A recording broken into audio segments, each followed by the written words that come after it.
budget est donc passé hier avec le 49.3 et sauf censure, le texte de loi de finances est désormais définitif. Premières infos 2025, avec ce qui a changé au 1er janvier, il y a le grand changement, pas forcément les meilleurs.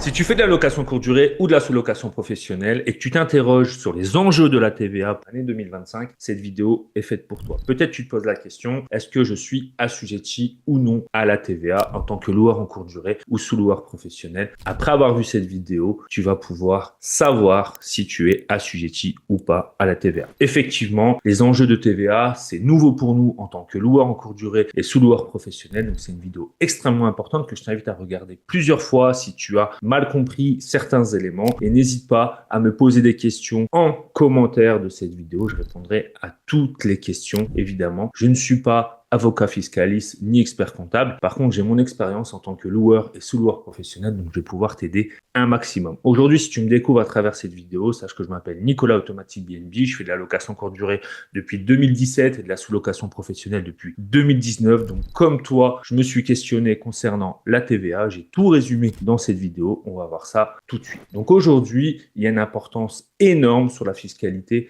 concernant la location courte durée. Tu dois maîtriser cet enjeu pour pouvoir anticiper la fiscalité de ton activité. Il y a eu d'énormes changements ces derniers temps et il est donc important pour toi de les maîtriser pour ne pas faire n'importe quoi. Mais avant de commencer, on va déjà définir qu'est-ce qu'une location courte durée, qu'est-ce qu'une location saisonnière, qu'est-ce que de la location Airbnb. En fait, aux yeux de la loi, nous sommes des meublés de tourisme. Qu'est-ce qu'un meublé de tourisme? C'est défini tout simplement dans le code du tourisme. Et dans ce code du tourisme, on nous indique que ce sont des villas, appartements ou studios meublés à usage exclusif du voyageur, destinés à une clientèle de passage, n'y élisant pas domicile. Ce sont des locations qui peuvent être à la journée, à la semaine ou au mois et qui ne peuvent pas dépasser maximum 90 jours. Donc ça, c'est un meublé de tourisme. Donc quand tu entends location Airbnb, location courte durée, location saisonnière, en fait, aux yeux de la loi, nous sommes des meublés de tourisme et c'est donc pourquoi je vais te parler de meublés de tourisme dans cette vidéo. Plus généralement, les meublés de tourisme font partie d'une plus grande famille qui sont les locations meublées. Et il faut savoir que le régime général pour les locations meublées, ce sont des activités qui sont non assujetties à la TVA. Donc deux principes, les meublés de tourisme, les colocations meublées, les logements étudiants meublés ne sont pas assujettis à la TVA. À une unique exception, sauf si vous proposez des services de para-hôtellerie. Et c'est ça qui a été notamment modifié en août 2024 dans le BOFIP. Et c'est ce qu'on va évoquer tout de suite. Il y a donc une exception à cette exonération de TVA si vous mettez en place des services de para-hôtellerie. Donc, il faut savoir que si vous mettez en place 3 des 4 services suivants, dans ces cas-là, vous rentrez dans l'activité de para-hôtellerie. Donc, aujourd'hui, si vous mettez à disposition, dans le cadre de vos meublés de tourisme, du petit déjeuner, du nettoyage régulier des locaux, une fourniture de linge de maison, une réception de la clientèle, si 3 de ces 4 services sont fournis, dans ces cas-là, vous devenez assujetti à une TVA de la para-hôtellerie qui est de 10%.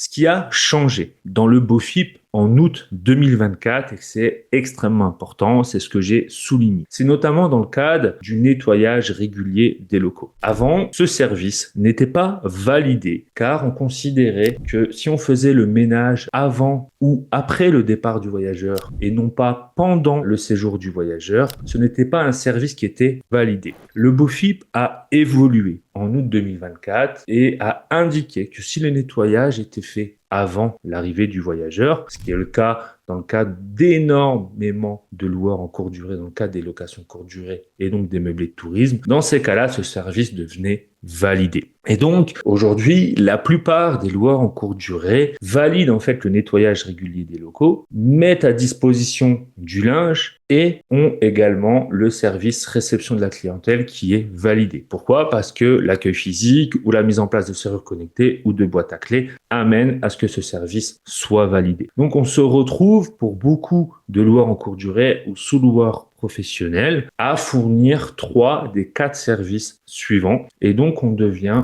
tout simplement assujetti à la TVA car on propose des services de para hôtellerie. Ce qu'il faut quand même noter comme remarque, c'est que ces services sont validés lorsque le séjour est une durée inférieure à une semaine. La condition en fait devient satisfaite lorsque le nettoyage ou la fourniture de linge est mise en place pour des séjours effectués de moins d'une semaine. Donc ça, ce sont des éléments importants à maîtriser et à connaître et à mettre également à disposition de votre expert comptable car c'est extrêmement important dans le cadre de l'assujettissement à la TVA. Pourquoi? Parce que vous rentrez dans les services de para-hôtellerie. Donc ces services transforment votre location meublée et plus précisément votre meublé de tourisme en une prestation para-hôtelière qui est donc soumise à la TVA. Aujourd'hui, le lien qui est ici, je vais vous le mettre sous cette vidéo, ça va vous permettre de voir en détail les modifications du BOFIP qui ont eu lieu en août 2024. Maintenant, ce qu'il faut savoir, c'est que même si vous mettez à disposition 3 services sur les 4 et que vous devenez donc assujetti à la TVA de 10% dans le cadre des services fournis de la para-hôtellerie, il faut savoir qu'il y a une franchise de base de TVA. En 2025, le seuil de franchise de TVA est fixé à ce jour, en mars 2025, à 85 000 euros. En dessous de ce seuil, les loueurs peuvent bénéficier d'une franchise de base de TVA leur permettant de ne pas facturer la TVA. Mais au-delà de ce seuil, l'assujettissement à la TVA devient obligatoire à hauteur d'une TVA de 10%. Mais attention, et c'est ce qui complexifie encore les choses, c'est que la loi de finances 2025, qui a été votée en janvier, a proposé d'abaisser ce seuil de franchise de TVA à 25 000 euros. Actuellement, cette franchise de base de TVA de 25 000 euros n'est pas encore en exécution. Elle doit rentrer en exécution au 1er janvier 2025. C'est donc toute la complexité dans le cadre de la TVA, c'est que vous avez vu, il y a eu une modification du BOFIP en août 2024 qui a amené énormément de loueurs en courte durée à proposer en fait 3 services sur 4 dans le cadre de la para-hôtellerie et donc de tomber dans le cadre de la TVA des 10%. Et ensuite, il y a l'histoire de la franchise de base de TVA qui était jusqu'alors de 85 000 euros et qui a été modifié en janvier 2025 par la loi de finances. Mais l'État, aimant bien complexifier les choses, a suspendu pour l'instant cette mise en place d'une baisse du seuil de franchise de TVA de 20 à 25 000 euros en juin 2025. Pourquoi? Parce que tout le monde est monté au créneau en disant qu'il était inconcevable de baisser ce seuil. Mais en fait, il faut savoir que là, ça a été reculé pour mieux sauter dans le sens où l'État a décalé la mise en place en disant qu'ils allaient faire des échanges avec les syndicats. Mais d'après les éléments que j'ai, dans tous les cas, au 1er juin 2025, ce seuil de franchise de TVA de 25 000 euros sera bien mis en place. Donc, c'est ce qui va complexifier encore plus la situation. Donc, aujourd'hui, il faut vraiment maîtriser tous ces éléments qui ont évolué sur ces derniers mois et qui vont vous amener, vous, sous-loueur en courte durée ou loueur en courte durée, d'être assujetti ou non à la TVA et d'être assujetti ou non au seuil de franchise de TVA. Donc aujourd'hui, il faut avoir en tête que l'assujettissement à la TVA, ça peut amener des avantages, mais également des inconvénients. L'avantage, c'est que vous pouvez récupérer de la TVA sur les dépenses liées à des travaux, du mobilier, vos prestations de ménage, etc.,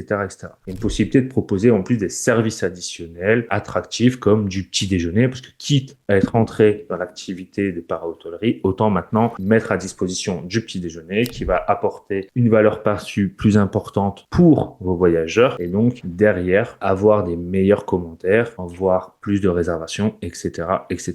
L'inconvénient par contre, c'est comme je le disais, c'est qu'il y a une complexité administrative qui se met en place avec les obligations déclaratives, des obligations comptables et évidemment derrière ce qui va se passer, c'est que l'augmentation potentielle des tarifs va se mettre en place pour les clients en raison de la TVA. Pourquoi? Parce que énormément de loueurs en courte durée vont devenir assujettis à la TVA car dépasser 25 000 euros de chiffre d'affaires par an en location courte durée ou en sous-location professionnelle, ça va aller très vite. Dès que vous avez un deuxième logement, vous allez rentrer dans ce seuil et donc à partir de juin 2025, 2025. Énormément de lois en courte durée vont rentrer dans ce seuil-là. Et ce qui va se passer, c'est qu'il y aura mécaniquement, pour moi en tout cas, une augmentation des prix, car c'est toujours la même chose. C'est l'usager, donc là, le voyageur, le client, qui va payer cette augmentation. La conclusion, ce qui est important, les points clés à retenir de cette vidéo, c'est qu'il faut que tu analyses précisément les services offerts dans le cas de ta location courte durée. Savoir quel service tu proposes pour savoir si tu es ou non assujetti au service de la para-hôtellerie et donc si tu es assujetti ou non à la TVA. Deuxième chose, tu dois surveiller ton chiffre d'affaires annuel pour déterminer si tu dépasses ou non la franchise de TVA.